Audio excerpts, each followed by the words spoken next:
नमस्कार साथियों। आज हम आकलन, मापन, मूल्यांकन, परीक्षा और परीक्षण इनमें अंतर करके देखेंगे। यद्यपि ये सभी संदर्भ वस्तुतः किसी व्यक्ति के कार्यशैली के परीक्षण के लिए या मापने के लिए या मूल्यांकित करने के लिए उपयुक्त होते हैं। फिर भी मुख्य रूप से इसमें कुछ अंतर है, तभी तो इन शब्दों का प्रयोग चाहे हिंदी हो या अंग्रेजी हो अलग-अलग शब्दों से किया जाता है, अलग-अलग परिप्रेक्ष्यों में किया जाता है। क्रमबद्ध रूप से इसको हम देखते हैं। सबसे पहला शब्द है आकलन, असेसमेंट। असेसमेंट एक समग्र आकलन जो है वो एक समग्र प्रक्रिया है जो किसी व्यक्ति, वस्तु या प्रक्रिया के ज्ञान, कौशल, क्षमता या प्रदर्शन का मूल्यांकन करने के लिए की जाती है। इसमें मात्रात्मक और गुणात्मक दोनों ही तरीके शामिल होते हैं। हमें इस चीज का हमेशा ध्यान रखना चाहिए कि मूल्यांकन का ही एक जो विस्तृत बृहत परिप्रेक्ष्य है उसको आकलन कहते हैं। जैसा कि हम सभी जानते हैं, मूल्यांकन इवैल्यूएशन दो तरह का होता है, फॉर्मेटिव और सम्मेटिव। जब हम फॉर्मेटिव असेसमेंट से शुरू करके सम्मेटिव तक पहुंचते हैं तो इस पूरे प्रक्रिया को ही असेसमेंट कहते हैं। बट जो लास्ट स्टेटमेंट होता है सम्मेटिव असेसमेंट, अर्थात जो मेजरमेंट किया गया है, जो मात्रा दी गई है, उसके आधार पर जो अंतिम कथन होता है उसको कहते हैं मूल्यांकन। उदाहरणार्थ, एक छात्र ने 1 वर्ष में पूरे पाठ्यक्रम की अवधि के अंतर्गत अथवा जो सत्रार्ध है, तो एक सत्रार्ध में किसी पाठ्य वस्तु में कितने पाठों का अध्ययन किया। अध्ययन करने के बाद उसका परीक्षण करने के लिए एक निर्धारित हम पैरामीटर बनाते हैं कि 30 अंक, 50 अंक, 100 अंकों की परीक्षा ली जाएगी। उस 100 अंक की परीक्षा में प्रत्येक छात्र का जो प्राप्तांक होता है उसको हम मापन कहते हैं, मेजरमेंट कहते हैं, अर्थात मात्रा को मेजरमेंट कहते हैं। इस मात्रा के आधार पर जब हम अंतिम कथन कोई कहते हैं कि पूरे 20 विद्यार्थियों की कक्षा में मोहन ने 100 अंकों में से 80 अंक प्राप्त किया और प्रथम स्थान पर रहा, तब यह उस 80 अंक के आधार पर जो उसका छात्र का 20 छात्रों में से प्रथम स्थान पर स्थान का निर्धारण है, यह होता है मूल्यांकन। अर्थात मात्रा के आधार पर जो गुण का कथन होता है उसको मूल्यांकन कहते हैं। इस मूल्यांकन के बाद मोहन के अधिगम शैली में किसी प्रकार के सुधार की आवश्यकता है भी, तो उसके लिए जगह नहीं होता है। किंतु आकलन शब्द का यदि हम प्रयोग करते हैं तो आकलन प्रवेश परीक्षा जो होती है वहां से लेकर के पाठ्यांश की जो कक्षा शिक्षण की अवधि है, अधिगम शिक्षण अधिगम की प्रक्रिया है, वहां पर भी कार्य करती है। और अंत में जो समेटिव असेसमेंट जिसको इवैल्यूएशन कर रहे हैं वहां पर भी कार्य करती है। इसीलिए कहा गया कि एक समग्र प्रक्रिया है। समग्र अर्थात शुरू से लेकर के अंत तक चलने वाली प्रक्रिया को आकलन कहते हैं। और यह किसी व्यक्ति, वस्तु या प्रक्रिया के ज्ञान, प्रक्रिया में हो गई शिक्षण अधिगम की प्रक्रिया, व्यक्ति किसी व्यक्ति की व्यक्तिक विशिष्टताएं, और वस्तु मतलब विशेष सामग्री जो भी उसको दिया गया है वह।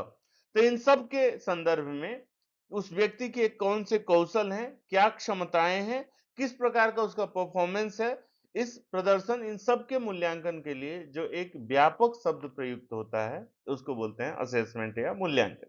उदाहरण के लिए कक्षा में छात्र के शैक्षणिक प्रदर्शन का आकलन किया जाता है। शैक्षणिक प्रदर्शन का तात्पर्य क्या है कि उसका शिक्षा दीक्षा कैसा चल रहा है, कैसी प्रक्रिया, वो सारा। इसका लक्ष्य क्या होता है? लक्ष्य समग्र समझ, विश्लेषण और विकास की योजना बनाना होता है। समग्र समझ मतलब किस प्रकार से अध्ययन कर रहा है, किस विधा से समझ पा रहा है, कितना सीख पा रहा है, कहाँ पर सुधार की आवश्यकता है। ये समग्र बिंदुओं का उसमें समझ और विश्लेषण कि किस प्रकार से इसने सीखा, क्या और ध्यान देना चाहिए, ये सब। और अग्रिम विकास की क्या योजनाएं होती हैं, वो सब इसमें बनाई जाती हैं आकलन के। दूसरा संदर्भ है मूल्यांकन।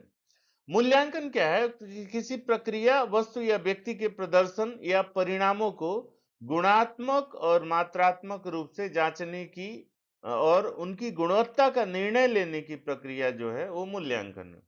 जैसा कि हम पहले भी कहे, मात्रा के आधार पर जो गुण का कथन होता है उसको मूल्यांकन कहते हैं। अंतिम कथन या अंतिम एक तरह से यह निर्णय लेने की प्रक्रिया होती है। उदाहरण के लिए परीक्षा में प्राप्तांकों के आधार पर छात्र की दक्षता का निर्णय करना।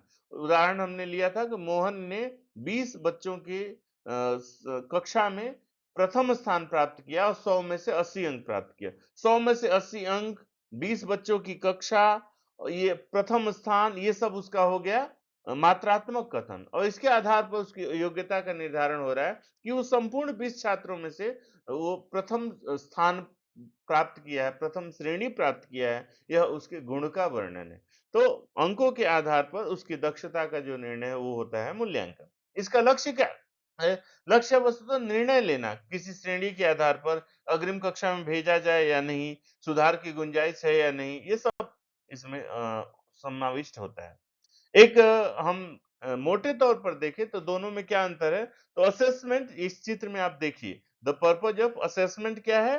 It's increase quality. असेसमेंट आकलन का वस्तुतः जो पर्पज होता है, उद्देश्य होता है, वह होता है कि छात्र की क्वालिटी को और बढ़ाना, समृद्ध करना। लेकिन इवैल्यूएशन जो है, मूल्यांकन जो है, उसका पर्पज होता है जजमेंट करना। जजमेंट करना वो भी किस तरह का? क्वालिटी बताना, गुण का कथन करना। किसके आधार पर? मात्रा के आधार पर। जैसे इस चित्र में आप देख रहे हैं, असेसमेंट वाला व्यक्ति क्या कर रहा है? एक पौधा छोटा है तो पानी डाल रहा है ताकि ये और बढ़ जाए, इसकी क्वालिटी को बढ़ाया जाए। तो अध्यापक क्या करता है कक्षा में? छात्र जिस कारण से नहीं सीख पा रहे हैं उन कारणों का विश्लेषण करता है, समस्या का समाधान करता है ताकि वो अच्छे से सीख पाए। वहीं पर इवैल्यूएशन क्या कर रहा है? ये छात्र कह रहा है too short and not enough, level C. इसने क्या किया कि उसको सी ग्रेड दे दिया, कहा कि ये पौधा बहुत छोटा है और यह पर्याप्त नहीं है, इसलिए हमने सी ग्रेड इसको दे दिया। तो यहाँ पर इवैल्यूएशन में छात्र के विकास के लिए बहुत ज्यादा कोई जगह नहीं होता है, स्थान नहीं होता है, सिर्फ श्रेणीकरण की जाती है। वहीं पर असेसमेंट में क्या किया जाता है? उसके विकास के लिए प्रयास किया जाता है। इसी प्रकार से मापन है, स्पष्ट है। किसी भी मात्रात्मक प्रक्रिया जो है, मापन क्या है? एक मात्रात्मक प्रक्रिया है जिसमें किसी विशेष चीज को मापा जाता है और इसे संख्याओं या इकाइयों में प्रस्तुत किया जाता है। संख्या इकाई क्या है? जैसे छात्र को 100 में से 80 अंक प्राप्त किया जा रहा है, प्राप्त कर रहा है छात्र, ये क्या है? ये संख्या है। इकाई क्या है? अब ये प्रथम श्रेणी वाले छात्रों में आ जा रहा है, ये क्या है? ये इसका इकाई है। तो संख्याओं या इकाइयों के रूप में प्रस्तुत करने की प्रक्रिया को क्या कहते हैं? मापन कहते हैं। उदाहरण क्या है? किसी व्यक्ति की ऊंचाई का सेंटीमीटर में मापन, किसी छात्र के प्राप्तांक का अंकों के आधार पर मापन, श्रेणी के आधार पर मापन। इसका लक्ष्य क्या होता है? एक सटीक डेटा प्रदान करना कि इतनी संख्या है, इतनी मात्रा है, इस प्रकार से मात्रात्मक कथन मापन है। जैसे कुछ इकाइयों को हम देख सकते हैं, ये सारे यार्ड, इंच, कप, जो है पॉइंट, गैलन, पाउंड, ये सब इसके मात्रा के इकाई हो सकते हैं। आगे परीक्षा क्या है? तो परीक्षा एक ऐसी प्रक्रिया है जिसमें किसी व्यक्ति के ज्ञान, कौशल या समझ की जांच की जाती है। इसके लिए प्रश्न, समस्याएं या अभ्यास दिए जाते हैं। समस्याओं का समाधान कर दिया, लॉजिकल होगा तो वो भी उसकी परीक्षा हो जाएगी। प्रश्नों का उत्तर दे दिया तो भी परीक्षा हो जाएगी। कुछ अभ्यास के लिए प्रश्न दे दिए हैं, उन प्रश्नों को सही क्रम में संजो दिया, हटा दिया, लगा दिया तो भी एक परीक्षा हो जाएगी। तो परीक्षा क्या है? एक प्रोसेस, एक प्रक्रिया है जिसमें व्यक्ति ने जितना ज्ञान अर्जित किया है, जो कौशल अर्जित किया है, जो समझ उसकी विकसित हुई है, उसको जानने की प्रक्रिया मात्र है।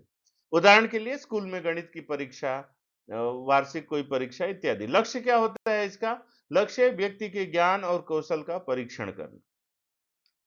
इसी प्रकार से परीक्षण है। परीक्षण क्या है? एक सीमित प्रक्रिया है जिसमें किसी व्यक्ति विशेष के विशेष कौशल, गुण या क्षमता को परखने के लिए एक निर्धारित विधि या उपकरण का प्रयोग किया जाता है। हमने जितना सिखाया था वो जान लिया कि नहीं, इतने जानने के लिए अंतिम जो एक तरह से मूल्यांकन की प्रक्रिया, उसको टेस्ट कहते हैं। आप यह भी समझिए कि टेस्ट वस्तुतः कि अधिकतर उपकरण आधारित होता है। उपकरण के जैसे हमने कोई व्यक्ति बनाया है, लैपटॉप काम कर रहा है या नहीं, लैपटॉप बना लिया पूरा, अंत में कार्य करके देखेगा ये सॉफ्टवेयर काम कर रहा है कि नहीं, हार्डवेयर की सारी कीज इसके जो हैं वो काम कर रहे हैं कि नहीं। तो ये परीक्षण का एक टेस्टिंग की प्रक्रिया है। कार्य पूरा होने के बाद देखा जाता है कि जो प्रोसेस हमने अपनाया, ये प्रोसेस सही है या नहीं, इसके लिए टेस्टिंग की जाती है। उदाहरण के लिए कुछ जैसे रक्त परीक्षण, आईक्यू टेस्ट, बुद्धि लब्धि का परीक्षण, ये इत्यादि इसके उदाहरण हो सकते हैं। लक्ष्य क्या है इसका? विशिष्ट गुण या क्षमता का मापन और सत्यापन करना कि ये क्षमता सच में इस व्यक्ति में है या नहीं है इत्यादि का कथन। यदि एक टेबल पर रख करके इनको हम देखें पांचों चीजों को, आकलन, मापन, मूल्यांकन, परीक्षा और परीक्षण को, तो देखें सब उद्देश्यगत भेद है। आकलन का उद्देश्य है समग्र प्रदर्शन को समझना, पूरे छात्र ने पहले क्या था, अब कैसा कार्य कर रहा है और अंत में इसका निष्कर्ष क्या निकल रहा है, इन सबको देखना समझना आकलन का उद्देश्य। वही मापन का उद्देश्य है सटीक मान प्रदान करना, कुछ अंक या मात्रा प्रदान करना। मूल्यांकन का क्या उद्देश्य है, गुणवत्ता और महत्व का निर्धारण करना कि किस लेवल पर है, कितना प्राप्त कर लिया, इसका सिर्फ निर्धारण, प्रथम श्रेणी का है, द्वितीय श्रेणी का है इत्यादि। परीक्षा क्या है, ज्ञान और कौशल की जांच करना, कितना प्राप्त कर लिया, किस प्रकार से प्राप्त किया इत्यादि। और परीक्षण क्या है, विशिष्ट कौशल या गुण जो उसको बताया गया, जिस लिए उसको तैयार किया गया, वो उसमें विद्यमान है कि नहीं, इसके लिए टेस्ट किया जाता है, इसके लिए परीक्षण। प्रकृति देखें नेचरगत क्या है, तो आकलन गुणात्मक मात्रात्मक दोनों है। मापन जो है सिर्फ मात्रात्मक होता है क्योंकि इसमें अंक या इकाइयां प्रदान की जाती हैं यूनिट्स में। मूल्यांकन भी गुणात्मक मात्रात्मक दोनों ही हो सकता है। परीक्षा प्रक्रिया आधारित है, प्रोसेस है, जिस प्रोसेस को अपनाएंगे उस प्रोसेस मतलब रिटन है, ओरल है, ऑब्जेक्टिव है, मल्टीपल चॉइस है, ये सब प्रोसेस है। परीक्षण क्या है, प्रकृतिगत जो उपकरण आधारित है, टेस्ट करके देखेंगे कि कार्य कर रहा है या नहीं। और अंत में फिर उदाहरण के रूप में आकलन को जैसे छात्र की शैक्षिक जो प्रगति है उसकी समीक्षा आकलन का उदाहरण होगा। मापन क्या होगा, जैसे तापमान को डिग्री में मापना, कितना डिग्री सेल्सियस तापमान है। छात्र के प्राप्तांक को अंकों के माध्यम, छात्र के उपलब्धि को प्राप्तांक के माध्यम से मापना। परीक्षा मूल्यांकन क्या है, परीक्षा के आधार पर निर्णय लेना, कितने अंक प्राप्त कर लिया तो किस श्रेणी में आएगा, ये निर्णय लेना मूल्यांकन है। परीक्षा क्या है, जैसे वार्षिक, अर्धवार्षिक, ये वहाँ पर अर्धवार्षिक जब पाठ्यक्रम अवधि पूरी हो रही है तब छात्र के ज्ञातांश का परीक्षण करना परीक्षण। और परीक्षण क्या है, वस्तुतः कौशल जो स्किल है वो अर्जित किया कि नहीं यह जानना परीक्षण। तो ठीक है, धन्यवाद सभी को। इससे आगे की वीडियो में फिर हम नए बिंदु के साथ मिलेंगे। धन्यवाद।